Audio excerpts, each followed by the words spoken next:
기도하며 나아갔으면 좋겠습니다.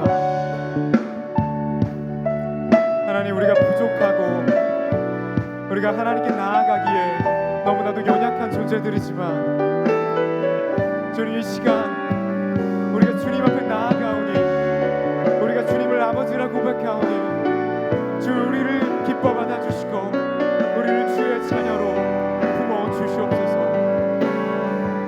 이 시간 다 함께 고백할까요?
위에 뛰어난 이름을 주사 우리의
사신 왕의 영광 이 땅을 비추네.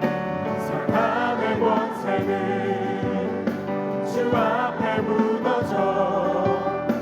생명과 진리의 주 권세 가장 높구나.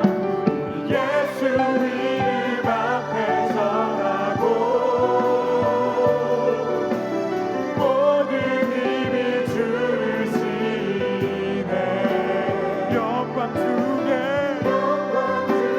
오신 주를 보리라.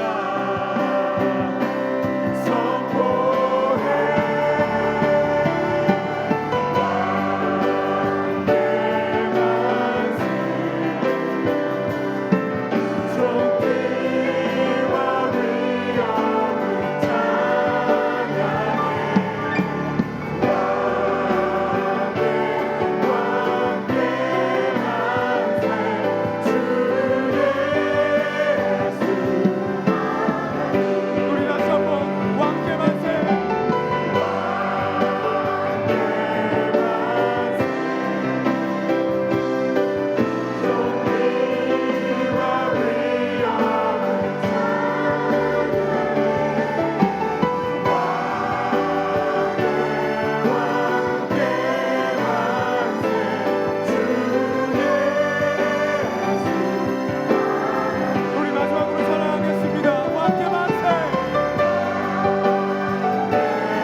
주 예수.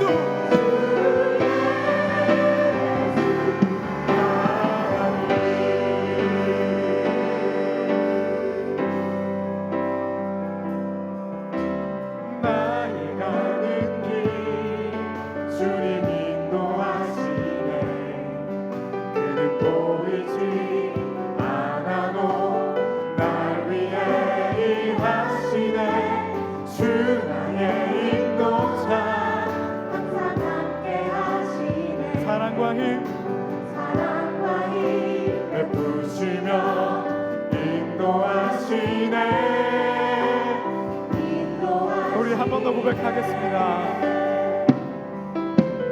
나의 가는 길 주님 인도하시네. 그는 보이지 않아도 날 위해 주 나의 인도자 항상 함께 하시네. 사랑과 힘 베푸시며 인도하시네.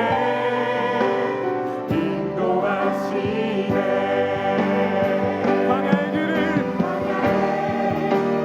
만드시고 날 인도해. 사막의 강 만드셨구나.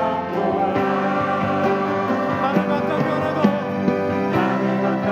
변해도 주의 말씀 영원히 내 삶 속에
가까이 베푸시며 인도하시네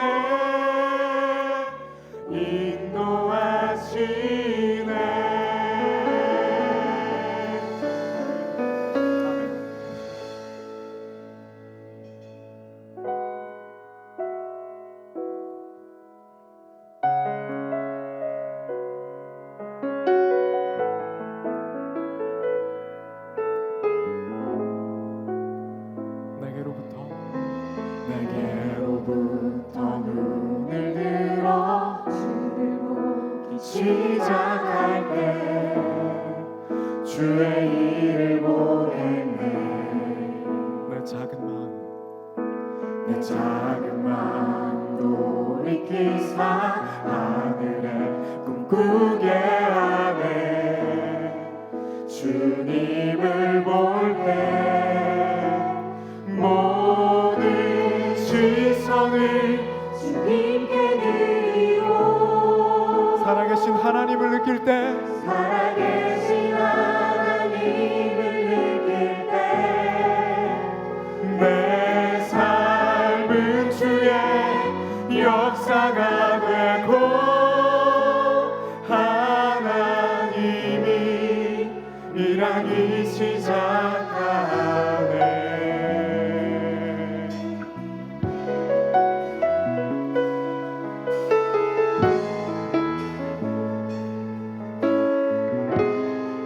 성령이 나를 변화시켜 성령이 나를 변화시켜 모든 두려움 사라질 때 주의 일을 보겠네 황폐한 땅 한가운데서 주님과 음악게 되리 주님을 볼 때 모든 시선을 주님께 드리고 전능하신 하나님을 느낄 때 세상은 주의 나라가 되고 하나님이 일하기 시작 우리 다시 한번 고백합니다. 모든 시선을 주님께 드리고 살아계신 하나님을 느낄 때 내 삶은 주의 역사가 되고 하나님이 일하기 시작 우리 마지막으로 다시 한번 사랑합니다. 모든 시선을 주님께 드리고 우리의 목소리로 찬양할까요? 전능하신 하나님을 느낄 때 세상은 주의 나라가 되고 하나님이 일하기 시작하네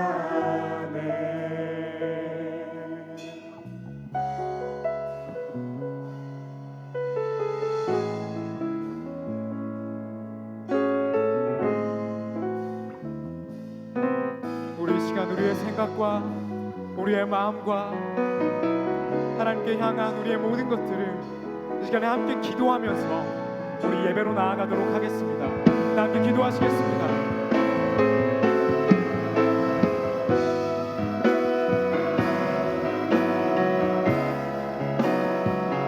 주님, 우리의 모든 생각과 우리의 모든 마음이 온전히 주님의 시선과 주님의 뜻에 합당하길 원하오니 주님, 우리가 이 시간 예배로 나아갈 때 주님, 우리의 생각을 변화시켜 주시고 우리의 마음을 변화시켜 주셔서 온전히 주의 자녀답게 그렇게 합당하게 살아갈 수 있도록 주님, 우리가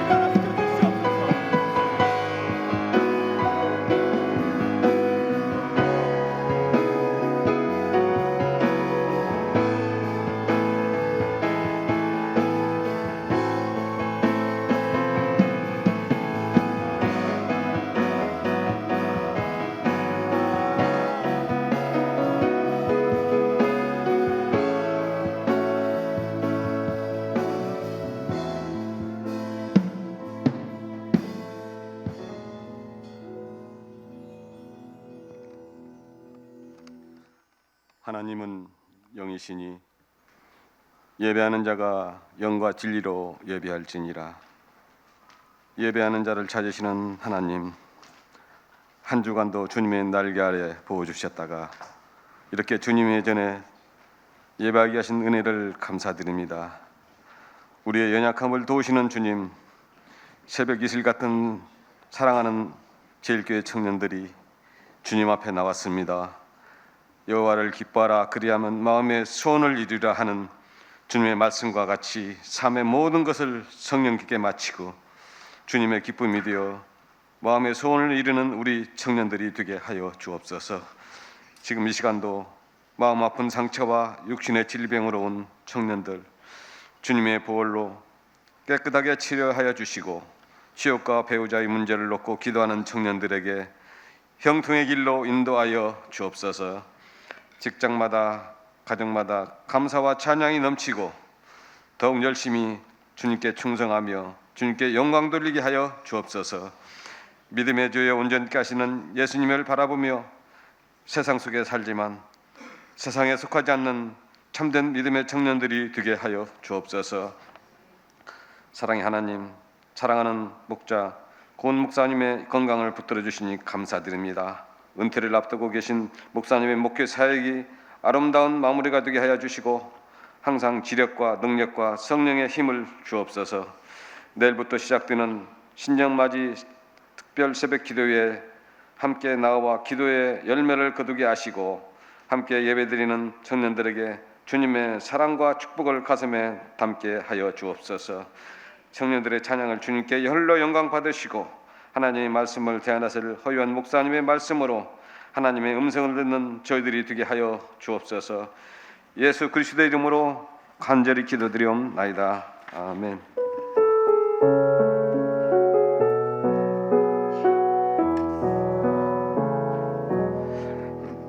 네, 오늘 하나님께서 우리에게 주시는 말씀은 시편 25편 1절에서 10절까지의 말씀입니다. 시편 25편 1절에서 10절까지의 말씀입니다. 구약성서 819페이지에 있습니다. 시편 25편 1절에서 10절까지의 말씀, 제가 하나님의 말씀을 봉독하도록 하겠습니다. 여호와여, 나의 영혼이 주를 우러러 보나이다. 나의 하나님이여, 내가 주께 의지하였사오니 나를 부끄럽지 않게 하시고 나의 원수들이 나를 이겨 개가를 부르지 못하게 하소서. 주를 바라는 자들은 수치를 당하지 아니하려니와 까닭없이 속이는 자들은 수치를 당하리이다. 여호와여, 주의 도를 내게 보이시고 주의 길을 내게 가르치소서. 주의 진리로 나를 지도하시고 교훈하소서. 주는 내 구원의 하나님이시니 내가 종일 주를 기다리나이다. 여호와여, 주의 긍휼하심과 인자하심이 영원부터 있었사오니 주여 이것들을 기억하옵소서. 여호와여, 내 젊은 시절의 죄와 허물을 기억하지 마시고 주의 인자하심을 따라 주께서 나를 기억하시되 주의 선하심으로 하옵소서. 여호와는 선하시고 정직하시니 그러므로 그의 도로 죄인들을 교훈하시리로다. 온유한 자를 정의로 지도하시며 온유한 자에게 그의 도를 가르치시리로다. 여호와의 모든 길은 그의 언약과 증거를 지키는 자에게 인자와 진리로다. 아멘. 이 시간 허요한 목사님 나오셔서 하나님 말씀 전하실 때 하나님의 놀라운 은혜가 여러분 가운데 있기를 바랍니다.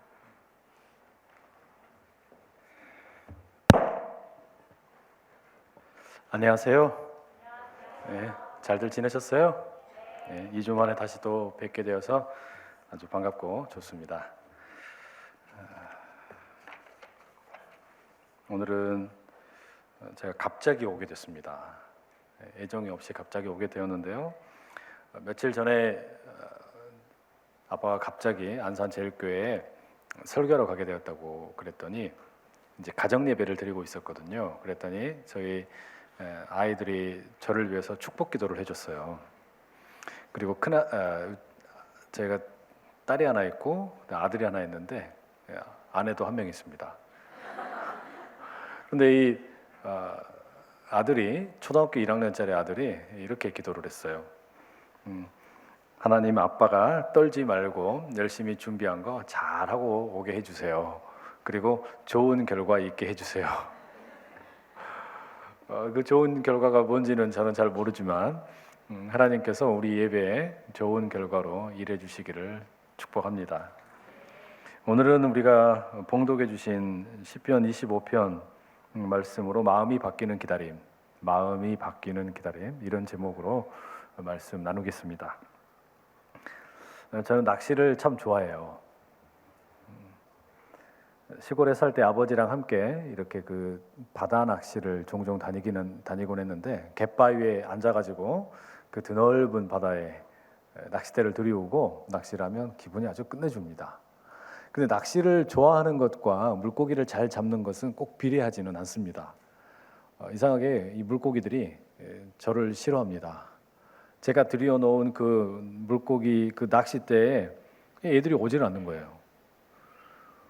근데 또 한 가지 제가 이렇게 고기를 잘 잡지 못하는 이유가 있다면, 그거는 제가 기다리는 걸 잘 못합니다. 이 낚싯대 들이고 나서는 좀 잘 기다려야 되는데 이걸 못하는 거예요. 보통은 우리가 낚시하려고 그러면 낚시 바늘에다 미끼를 딱 끼우고, 그리고 나서 바다에 이렇게 던지죠. 그리고서는 이제 찌를 바라보면서 언제 물고기가 입질을 하나, 그걸 기다려야 되잖아요. 그런데 조금만 움직이면 확 들어버리고, 조금만 움직이면 확 들어버리고, 이러니까 모든 물고기가 놀래가지고 그냥 가버리는가 봅니다. 다른 영역은 잘 기다리는 편인데, 낚시하면 기다린다 그러면 지루하고 짜증나고 막 그렇습니다. 오늘 우리가 읽은 시편 25편도 어떤 한 사람의 기다림에 대한 이야기입니다. 이 시편 25편을 보통 우리가 뭐라고 부르냐면 알파벳 시라고 불러요. 이건 무슨 이야기냐면 총 22개의 절로 이루어져 있는데요. 히브리어의 글자가 22개입니다. 그래서 각 절이 시작을 할 때 그 히브리어 글자 알파벳 순서대로 이렇게 시작을 하고 있는 거예요. 영어로 비유하자면 1절은 A로 시작하는 단어로 시작을 하고, 2절은 B로 시작하는 단어로, 또 3절은 뭐겠어요? C로 시작하는 단어로, 그렇게 쭉 이런 문학적인 기교를 부리는 겁니다. 이런 문학적인 기교를 통해서 이 시편이 전달하려고 하는 것은 뭐냐면 하나님을 기다린다라는 내용을 담고 있습니다. 여러분, 왜 하나님을 이 시인이 기다리고 있을까요? 그 내용을 한번 우리가 같이 한번 보시죠. 1절 한번 보시겠어요? 1절에 보시면 함께 읽어봅시다. 시작. 여호와여, 우리말 번역 성경은 나의 영혼이 주를 우러러 봅니다, 이렇게 번역이 되어 있지만, 이 히브리 말을 직역하자면 어떤 뜻이냐면, 하나님, 내가 하나님께 내 생명을 올려드립니다, 내 영혼을 하나님께 올려드립니다, 이런 의미를 담고 있습니다. 조금 더 이거를 직설적으로 이야기하자면, 하나님, 내가 하나님께 내 생명을 겁니다, 생명을 맡깁니다, 이런 아주 그 절박한 마음을 담고 있는 기도입니다. 보통은 이스라엘 사람들이 옛날에도 그랬고 지금도 기도할 때 손을 이렇게 들고 이런 자세를 취하고 기도를 하곤 합니다. 그러니까 이 사람이 지금 만약에 하나님께 기도하는 거라 그러면, 하나님, 제가 손을 들고 기도합니다, 이렇게 하면 되겠죠. 그런데 손을 들고 기도한다고 하지 않고 내 영혼을 하나님께 올려드린다고. 영혼이라는 말은 생명이라는 말과 똑같은 뜻입니다. 그래서 내 영혼을 또는 내 생명을 하나님께 올려드립니다. 더 심각하게 이야기하면 내 생명을 겁니다, 이렇게 기도를 하는 거예요. 절박하죠. 기도가 아주 절박함이 느껴지는 거예요. 왜 그럴까요? 뭔가 간절하게 지금 하나님의 도우심이 필요하다라는 것을 말하고 있는 거죠. 하나님께서 도와주셔야만 합니다, 그러니 내 생명을 걸고 기도합니다, 이런 이야기죠. 그런 의미를 담고 시작하고 있는 것입니다. 오늘이 대림절 두 번째 주일이죠. 그래서 여기 앞에 있는 양초에 보니까 불이 2개가 켜져 있는데, 대림절 이 두 번째 주일 청년 예배, 오부 예배에 나오신 우리 모든 분들이 하나님께 내 영혼을 맡겨드리고 그 하나님의 도우심을 간절히 빌며 나가는, 그 하나님의 은혜를 경험하는 복된 시간 될 수 있기를 축복합니다. 그런데 이 시인이 왜 지금 하나님께 자기 생명을 걸고 자기 영혼을 맡겨놓고 기도하고 있습니까? 2절을 보시면 그 이유가 이렇게 되어 있습니다. 함께 읽어볼까요? 2절 시작. 나의 하나님이여 내가 주께 의지하였사오니 나를 부끄럽지 않게 하시고 나의 원수들이 나를 이겨 개가를 부르지 못하게 하소서. 개가를 부른다는 것은 승전가를 부른다는 이야기입니다. 그러니까 승리를 하고서 노래 부른다는 이야기인데 이 사람이 지금 하나님을 기다리는 이유, 하나님께 목숨을 걸고 기도하는 이유는 무엇이냐면 부끄러움을 당하지 않게 해달라는 간구 때문입니다. 내가 부끄러움을 당할 수가 없습니다. 수치심을 느낄 수가 없습니다. 창피함을 당하지 않게 해달라는 거예요. 무슨 문제가 있는 걸까요? 몸이 지금 건강이 좋지 않은 걸까요? 아니면 관계가 깨어진 걸까요? 아니면 무슨 돈이 떨어진 경제적인 문제일까요? 나라가 망했을까요? 부모님이 돌아가셨을까요? 모릅니다. 이 시편에는 그 내용이 기록되어 있지는 않습니다. 이 사람이 이렇게 절박하게 하나님의 도우심을 구하는 정확한 구체적인 이유는 나와 있지 않지만 한 가지 우리가 분명하게 알 수 있는 것은 뭐냐면 그 내용이 무엇이든지 간에 부끄러움을 당하지 않게 해달라는 이 기도가 믿음과 관련된 기도이고 그리고 하나님과 관련된 기도라는 것은 사실입니다. 3절이 그걸 잘 보여주고 있습니다. 3절 한번 같이 읽겠습니다. 시작. 주를 바라는 자들은 수치를 당하지 아니하려니와 까닭없이 속이는 자들은 수치를 당하리이다. 이게 무슨 이야기냐면 자기가 부끄러움을 당하지 않게 해달라고 구했죠. 근데 3절의 이 이야기는 뭐냐면 지금 자기의 신앙 고백입니다. 내가 믿는 믿음에 대한 고백이에요. 이 시인이 믿기로는 어떤 믿음을 가지고 있는 거냐면 하나님을 잘 섬기는 사람이 수치를 당하면 안 됩니다. 하나님 잘 믿고 하나님 예배를 잘하는 사람이 부끄러움을 당하면 안 됩니다. 누가 부끄러움을 당해야 되냐면 하나님을 모르고 사는 사람들, 그리고 하나님을 떠난 사람들, 자기 멋대로 사는 사람들이 부끄러움을 당하고 일이 꼬이고 망해야 됩니다. 그런 믿음을 가지고 있었단 말이에요. 이 믿음의 고백이에요. 그런데 지금 문제가 뭐냐면 이 믿음의 고백과 현실이 괴리가 있는 겁니다. 내가 믿는 믿음은 내가 알기로는 하나님을 믿는 사람들이 잘 돼야 되고 하나님을 신뢰하는 사람들은 형통해야 되는데 현실이 그렇지 못하다는 것을 보고서 지금 절박감을 느끼고 하나님께 기도하는 거예요. 본문에 기록이 없지만 이렇게 기도하는 사람이 그냥 기도했겠어요? 울면서 기도했을 겁니다. 자기 현실에 놓여 있는 이 상황들이 내가 알고 있는 기도의, 내가 알고 있는 믿음의 모습과 너무 다르기 때문에 답답한 마음에 울면서 기도하는 거죠. 하나님 앞에 자기 눈물을 쏟아내고 지금 기도하고 있는 것이죠. 여러분 생명 걸고 하나님께 기도해 보셨습니까? 하나님의 그 도움을 기다리면서 간절한 마음으로 눈물 흘리며 기도해 보셨습니까? 교통사고 당해가지고 억울한 마음에 우리 울 수 있습니다. 청년의 시간을 보내면서 내가 부모님을 잘못 만난 것 같다고 부모님이 원망스러워서 울 수도 있어요. 때로는 원치 않는 병이 걸려서 울 수도 있습니다. 어떤 이들은 가난이 너무 싫어서 내가 처해 있는 환경이 너무 싫어서 울 수도 있습니다. 취업이 되지 못하고 또 원하는 학교에 들어가지 못한 것이 너무 한스러워서 울 수도 있습니다. 그런데 여러분 혹시 하나님 때문에 울어보셨습니까? 믿음 때문에 울어보셨어요?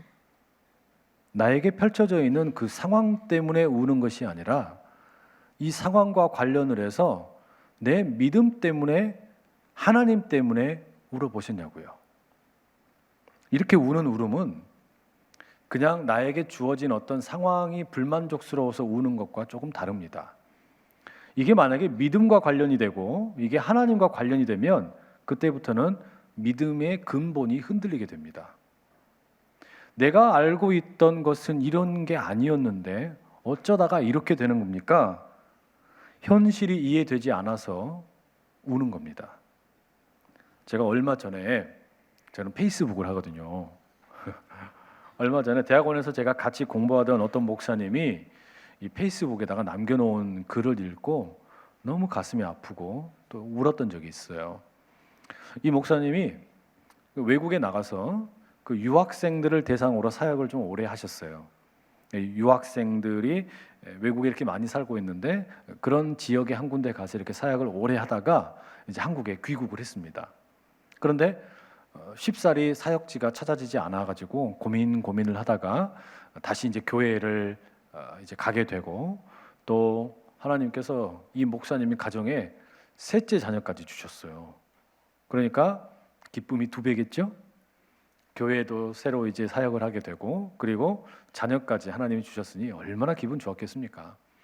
잘 됐어요. 그렇게 열심히 사역을 하려고 하는데 몸이 좀 안 좋은 겁니다.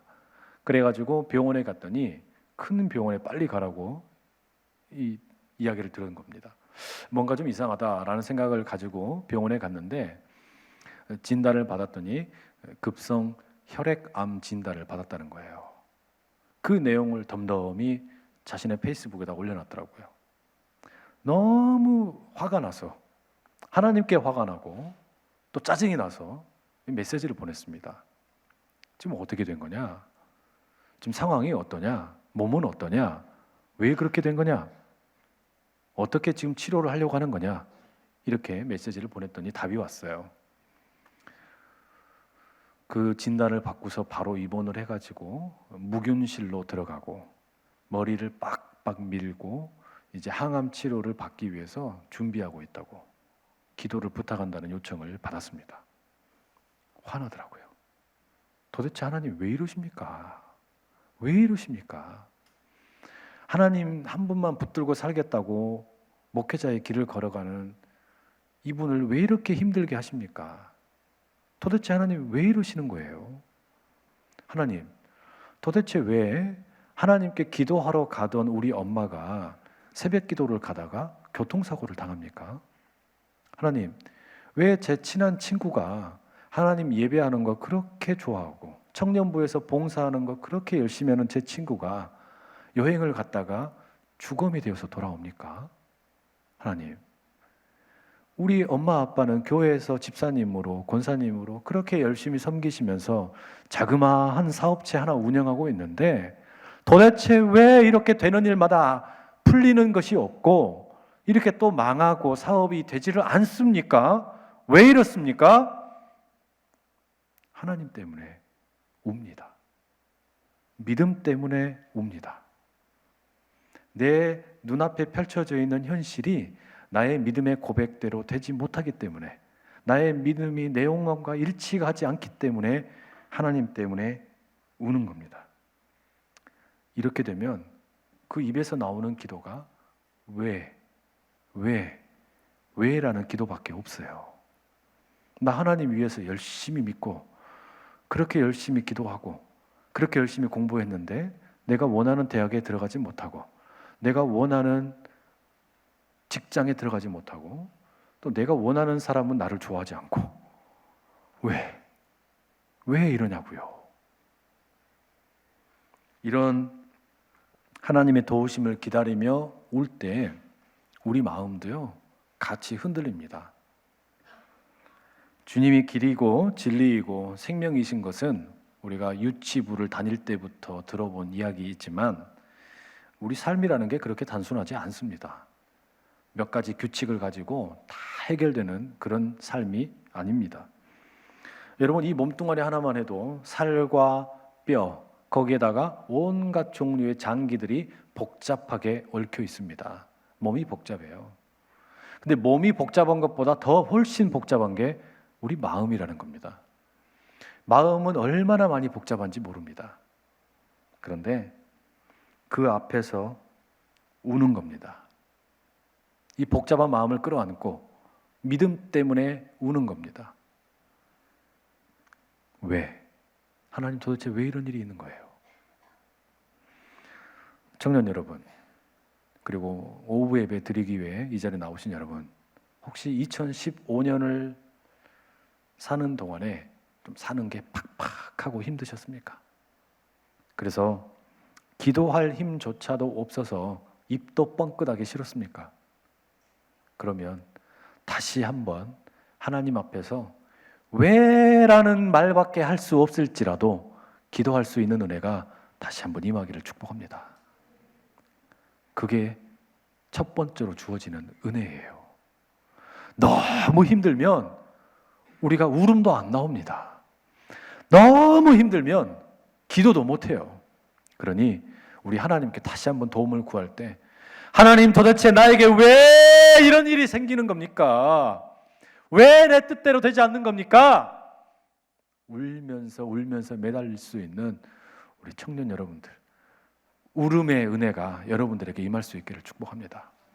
안 된다고 조소하는 인물로 남지 말고 하나님 앞에 울면서 매달릴 수 있는 저와 여러분 될 수 있기를 간절히 소원합니다. 그렇게 우리가 하나님 앞에 울면 우리 하나님께서 응답해 주실 줄로 믿습니다. 저는 그렇기 때문에 시편이 좋아요.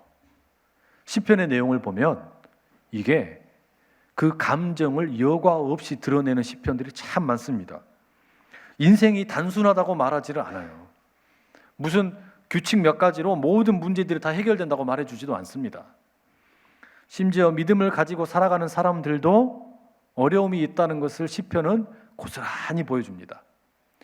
믿는 사람도 아프고 병들고 죽고 때로는 상실감을 느끼고 실패하고 넘어지고 자빠지고 배신을 당하고 모욕을 당하는 그런 이야기들이 시편에는 가득합니다. 믿음이 한 방이면 모든 게 다 해결된다? 그런 내용이 시편에는 쉽사리 나오지 않습니다. 그런데요, 그렇게 복잡한 삶에 대한 여과 없는 이야기를 보여주면서 시인들은 울어요. 하나님 앞에 우는 겁니다. 그러면서 이렇게 외치는 거예요. 하나님, 제발 잠 좀 그만 주무시고 깨세요. 일어나세요. 일어나서 지금 하나님 때문에 울고 있는 나 좀 보십시오. 하나님 때문에 신음하고 있는 나 좀 보십시오. 우리 가족도 좀 보시고요. 내 일터를 찾지 못하는 이 청춘도 좀 보시고요. 그렇게 하나님 앞에 하소연을 하면서 외치는 겁니다. 하나님 제발 웨이크업, 웨이크업. 이렇게 하나님께 깨워주시라고 부탁하는 그런 시인들의 기도가 참 많이 있죠. 이 시편 25편의 시인 마찬가지예요. 그 마음 가지고 하나님께 기도하는 거예요. 제발 좀 일어나십시오. 언제까지 그렇게 주무실랍니까? 삶이 팍팍하고 하나님이 없는 것처럼 보이기 때문에 이 소리를 지릅니다. 그런데 그렇게 왜 이런 일이 내게 벌어지는 겁니까? 하나님, 안타까워하던 이 시인이 왜라는 질문에만 매달리지를 않습니다. 왜 그럴까요?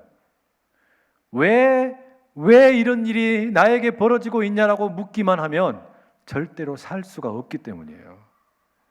어떤 어려운 일을 만나게 되고 힘든 일을 만나게 되었을 때 우리가 왜 이런 일이 생기냐, 왜라는 기도를 던지는 것만으로는 절대로 살 수 없습니다. 살고 싶으면 질문이 바뀌어야 됩니다. 기도의 내용이 바뀌어야 돼요. 4절과 5절을 한번 같이 한번 읽어볼게요.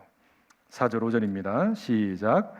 여호와여, 주의 도를 내게 보이시고 주의 길을 내게 가르치소서. 주의 진리로 나를 지도하시고 교훈하소서. 주는 내 구원의 하나님이시니 내가 종일 주를 기다리나이다. 이 시인이 지금 뭐 하는 거예요? 기도의 언어를 바꾼 겁니다.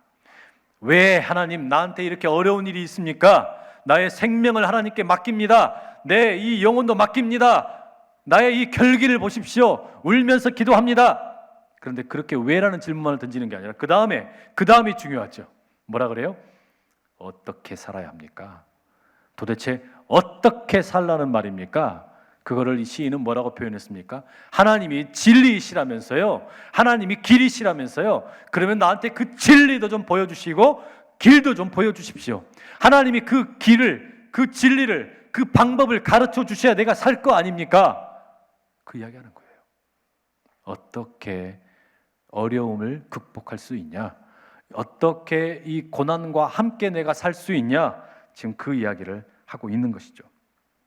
그래서 시인은 뭐라 그래요? 그 길을 가르쳐 주실 것을 내가 기다린다고 말하는 겁니다.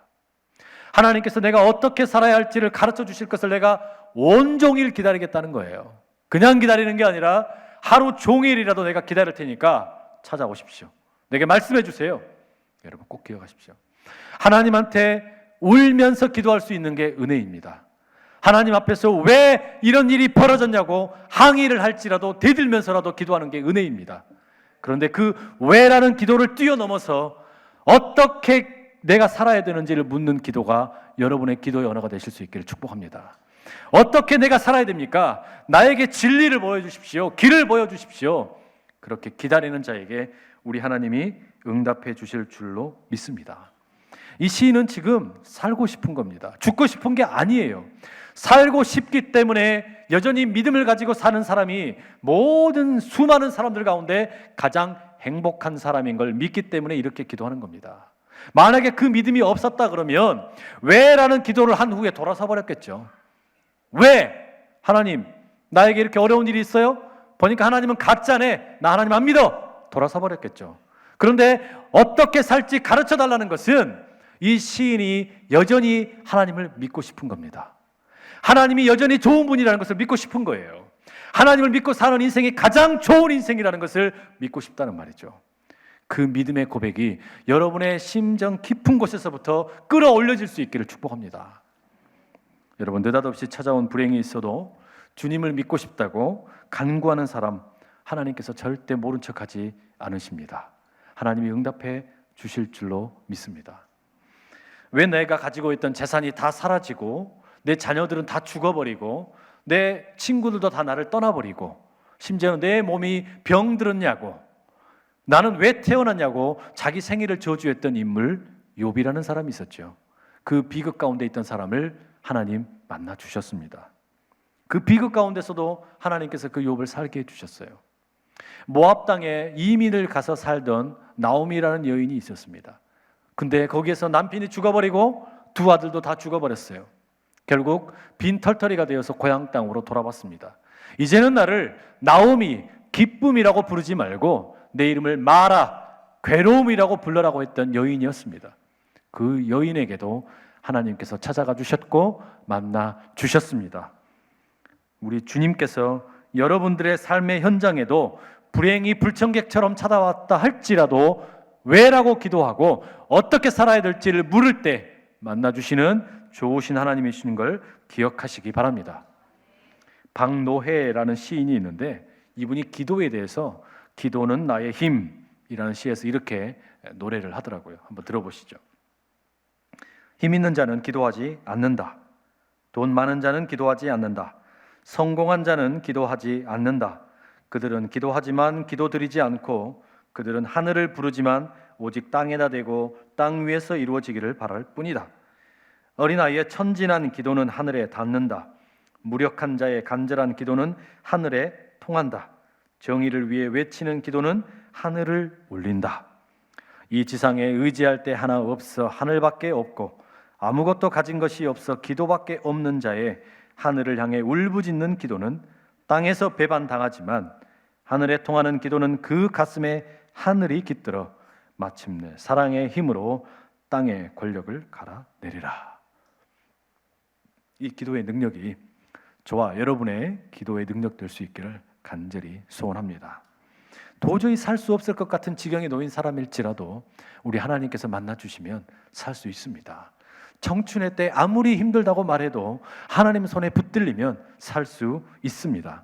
왜냐하면 우리 하나님의 성품이 긍휼하심과 인자하심이 풍성한 분이기 때문입니다. 그 긍휼하심과 풍성하신 하나님의 성품을 붙들고 기도하면 우리 하나님께서 일하시는 줄로 믿습니다. 그것을 이 시인이 알고 있었어요. 하나님의 성품을 붙들고 기도하면 달라진다, 이것을 알고 있었어요. 6절 한번 같이 읽어보시죠. 6절 시작. 여호와여,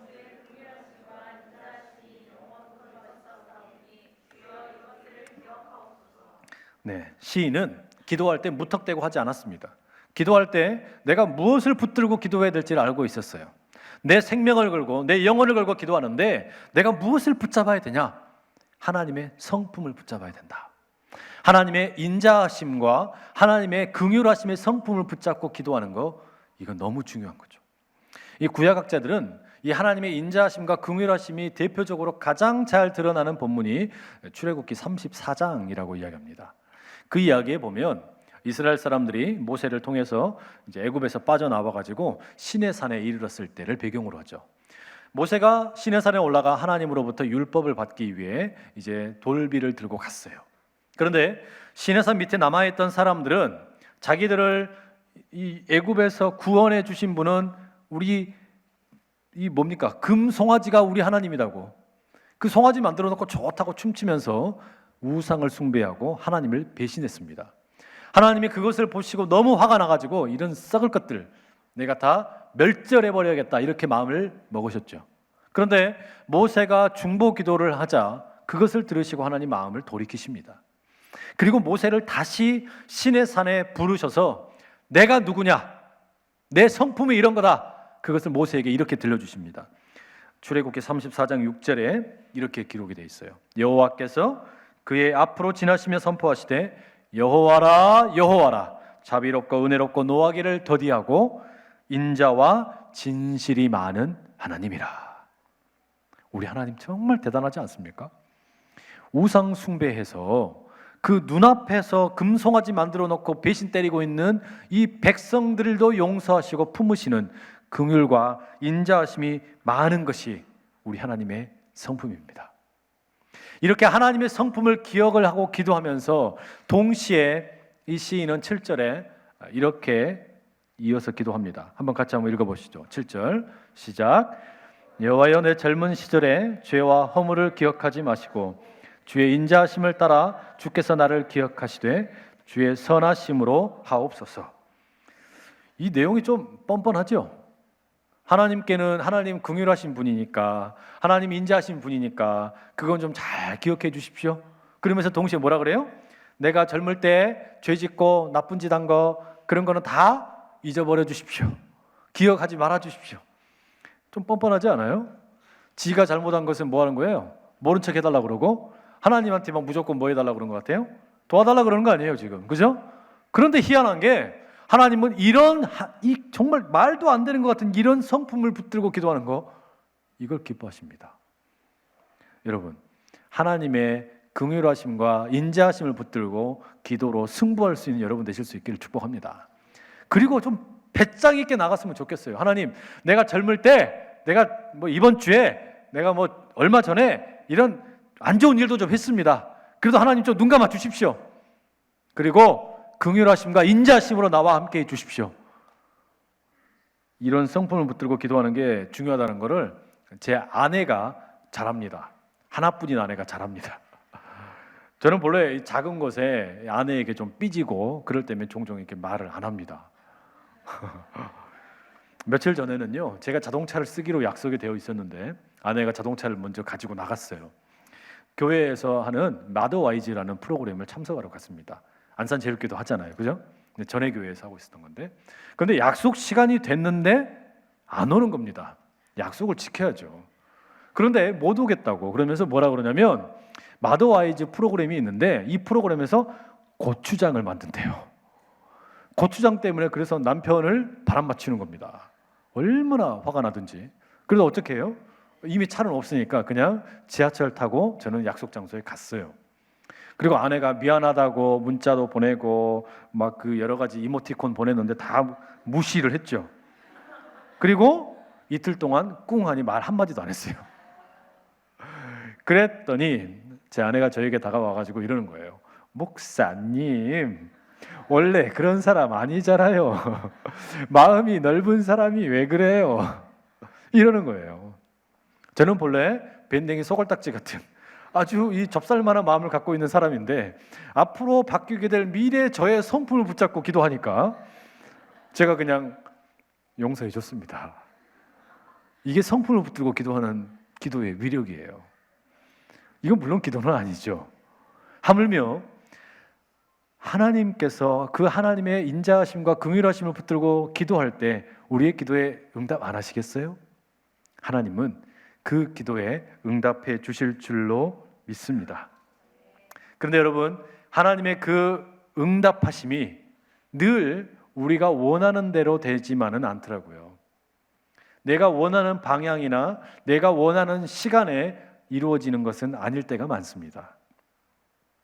극심한 고통에 처해 있던 욥을 하나님께서 살게 해 주셨지만 그 욥의 자녀들이 살아서 돌아오지는 못했습니다. 비극적인 삶을 살고 있던 나오미를 하나님께서 회복시켜 주셨지만 그의 죽은 남편과 두 아들이 살아서 돌아오지는 못했습니다. 그런데 하나님께서 한 가지 너무나 중요하게 하신 일이 있었어요.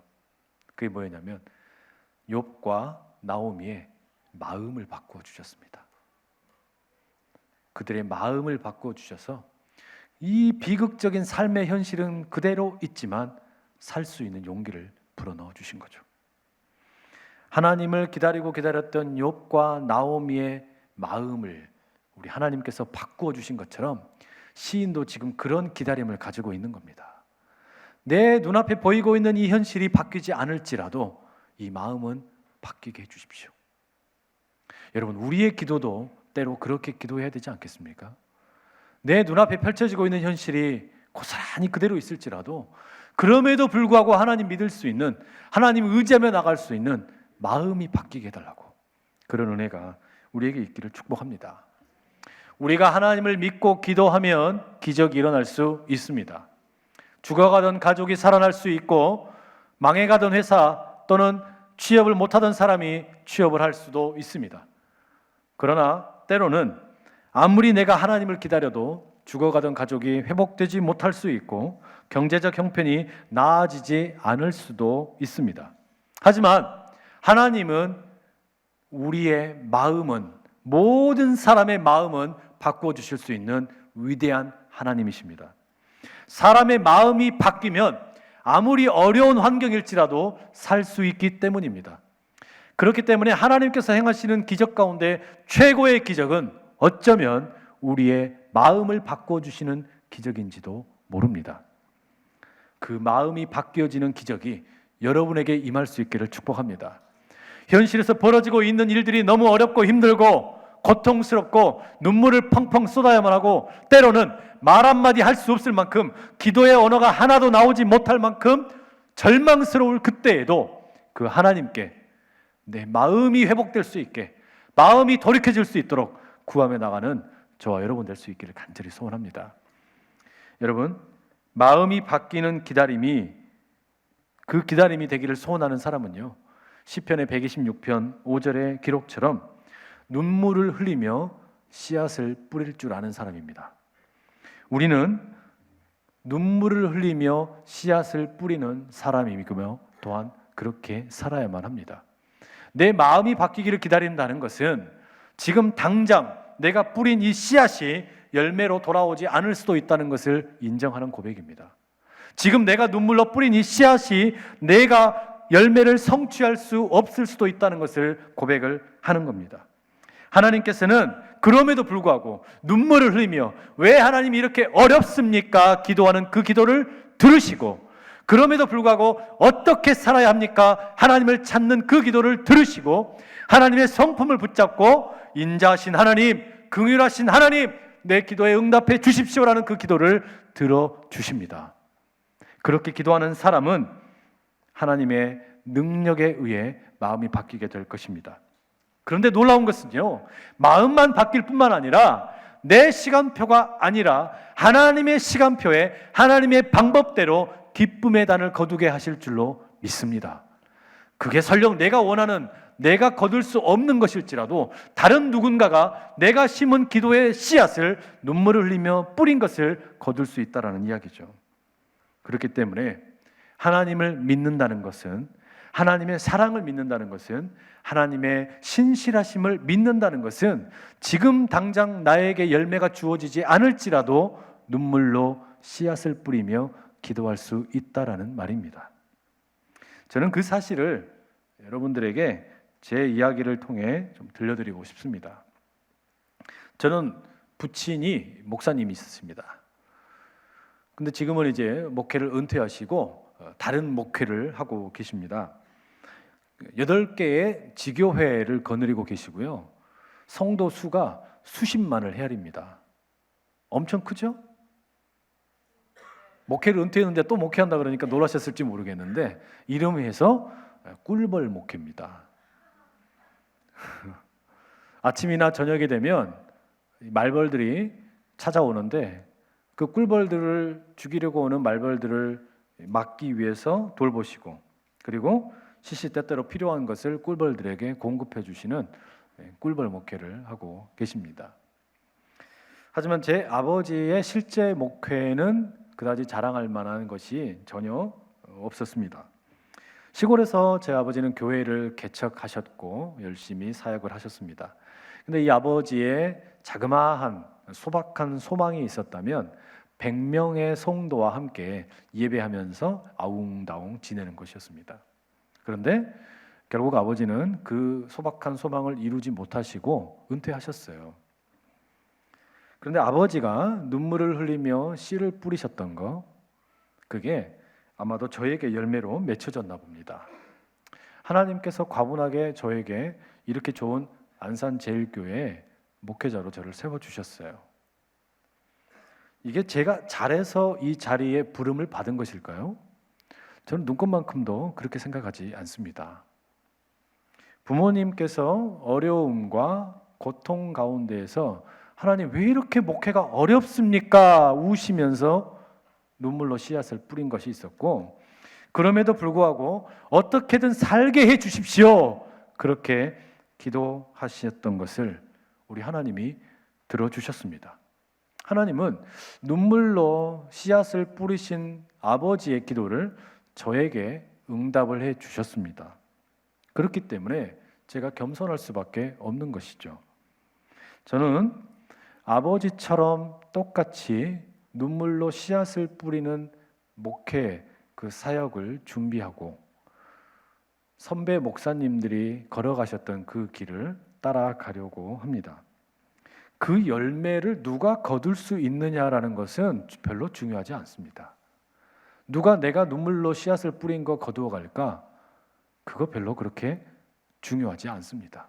내가 지금 뿌린 친절의 씨앗, 내가 지금 뿌린 노력의 씨앗, 내가 지금 뿌린 기도의 씨앗, 어떤 식으로든지 그런 사랑과 베품과 믿음과 용서와 소망의 씨앗은 어떤 식으로든 열매를, 기쁨의 단을 거두게 될 것입니다.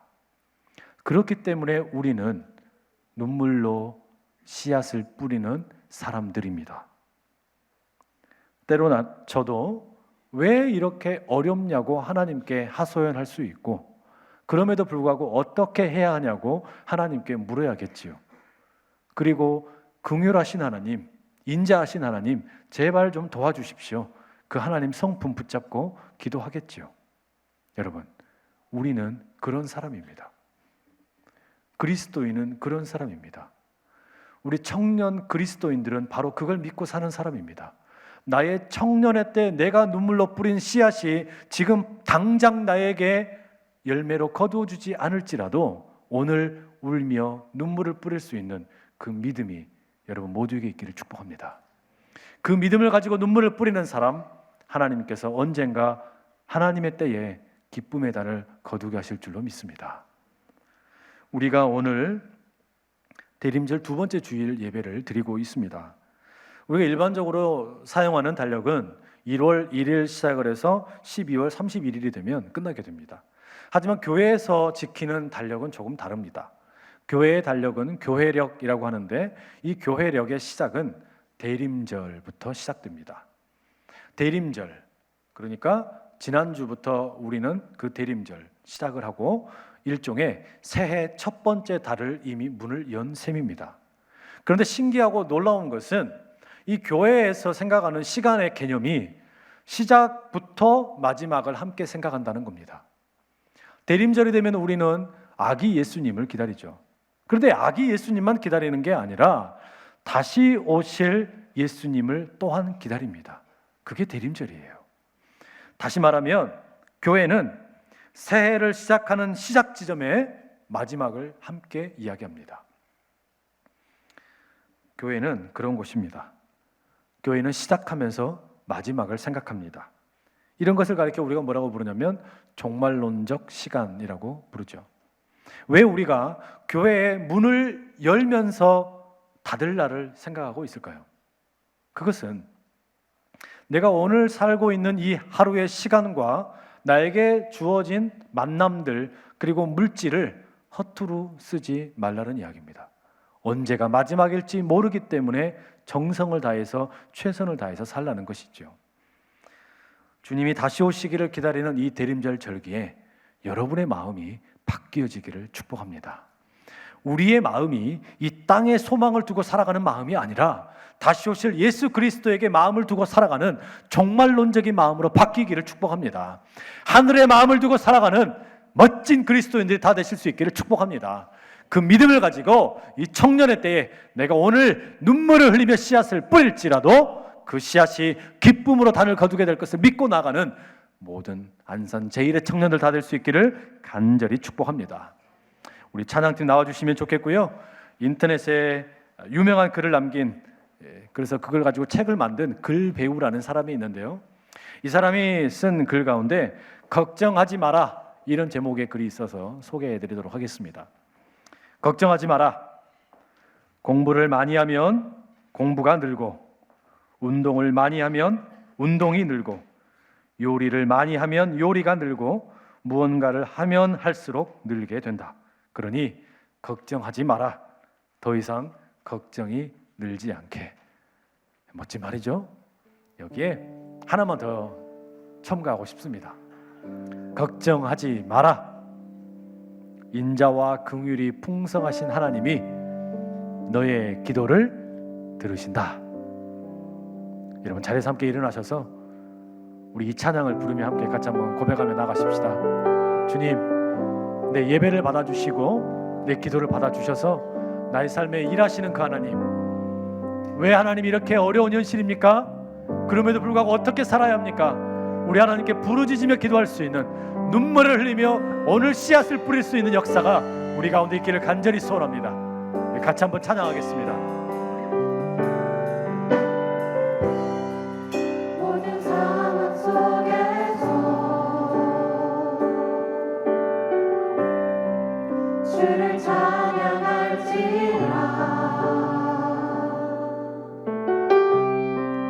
주는 너의 그 삶을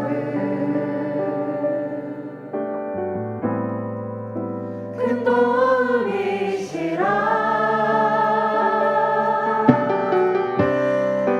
주의 얼굴 구하네. 주의 영을 부으사 크신 사랑 안에서 주를 보게 하소서.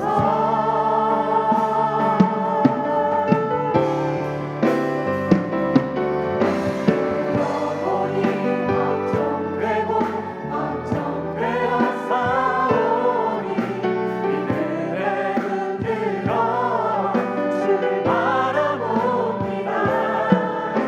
내 영혼이 확정되고 확정되어 싸우니 믿음의 눈 들어 주를 바라봅니다.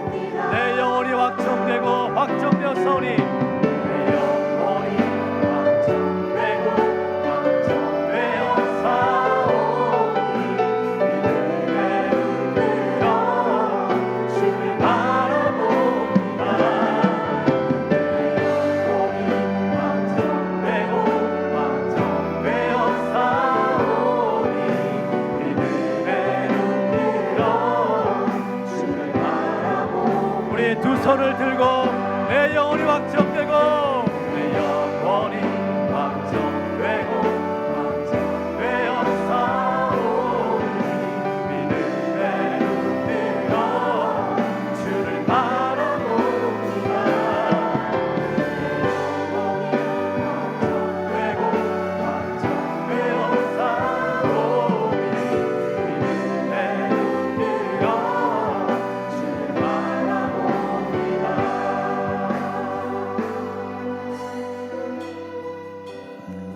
사랑하는 여러분, 두 손을 든 채로, 이 두 손을 든 것은 우리의 영혼을 하나님께 맡겨드리고 내 생명을 하나님께 걸고 기도하는 기도의 표시입니다. 주여, 내 생명을 걸고 주께 의지하며 선포하며 기도하기 원합니다. 내 삶에 찾아오셔서 왜 이렇게 어려운 일들이 많은지, 그럼에도 불구하고 어떻게 살아야 하는지 우리 주의 긍휼하심과 인자하심을 붙들고 내가 기도합니다. 울며 씨를 뿌리며 기도합니다. 기쁨을 가지고 달려가는 것을 믿사오니 주여 내게 함께하여 주옵소서. 우리 그 하나님을 바라보며 다 함께 기도하며 나가십시다. 주여 아버지, 아버지, 아버지, 아버지, 하늘 아버지, 아버지, 아버지, 아버지, 내 영혼을 같이 아버지, 아버지, 내 생명을 주께 맡겼다. 아버지 기도하며 나가. 주여 아버지, 아버지, 아버지 청년을 아버지, 아버지, 무엇을 할지 아버지 일하실 그 하나님 만나게 해주시고 우리들을 찾아오셔서 일하여 주옵소서. 내 영혼을 우리 주께 맡겨드립니다. 내 생명을 주께 맡깁니다. 왜 이런 일이냐, 왜 이런 일이냐. 그럼에도 불구하고 어떻게든 살게 하라. 우리 주의 인자하심과 긍휼하심을 받아가며 받게 하여 아버지 인생을 돌아보아 주옵소서. 긍휼의 하나님, 인자하신 하나님 돌아보아 주시옵소서. 살아나게 하시고 힘을 주시고 능력을 주시고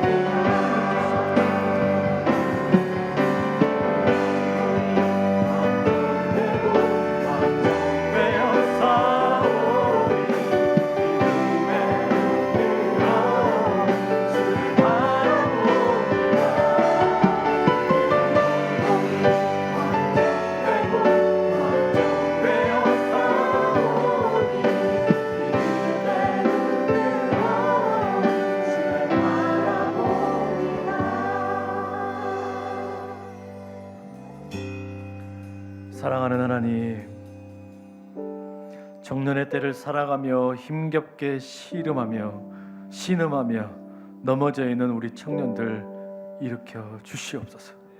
언제까지 잠들어 계시겠습니까? 언제까지 우리의 현실을 모른 척하며 눈 감고 계시겠습니까? 여호와여 일어나소서. 여호와여 깨소서. 일어나셔서 우리의 삶에 찾아와 주시고 어떻게 살아야 할지 길을 보여 주시옵소서. 우리 주의 긍휼하심과 인자심으로 일하셔서 우리의 삶에 새로운 역사를 보여 주옵소서. 무엇보다 우리의 마음을 바꾸어 주셔서 우리의 상황이 바뀌지 않아도 우리의 마음이 바뀌어서 이 세상 이기고 나갈 수 있는 전능하신 하나님과 동행하는 인생들 다 되게 하여 주시옵소서.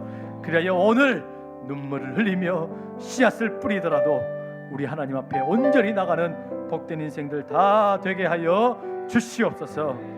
예수님의 이름으로 기도합니다.